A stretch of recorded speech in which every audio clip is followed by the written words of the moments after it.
Ito na mga kaswak ang sagot sa mabaho o amoy kulob na sasakyan.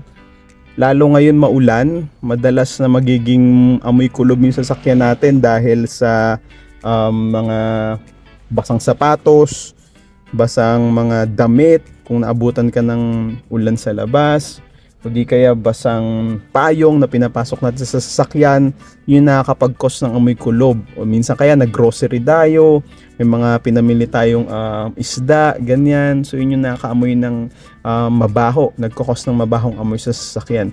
So good thing, meron tayong bago na discover mga kaswak na new product. This is Claire.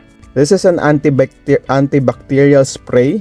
So it kills 99.99% of bacteria and viruses, moves odors, long-lasting fragrance, and refreshes air. So 150 ml to. Andito na rin ang instruction kung paano ito gamitin. So first step mga kaswak, turn on nyo yung sasakyan.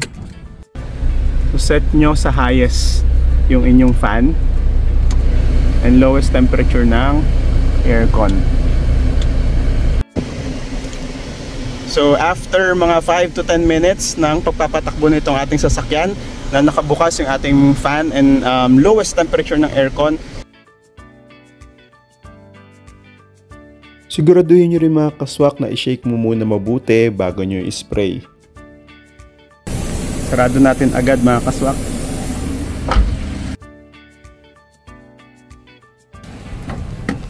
So after 10 minutes, wala na yung usok. Distributed na sa buong sasakyan yung amoy. Sasabihin ko sa inyo mga kasak, wala na talaga yung amoy kulob dito sa sasakyan.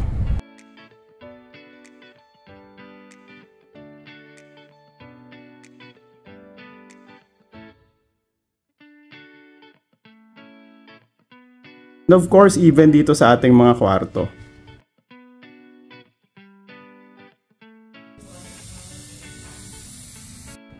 And thanks to Claire, no?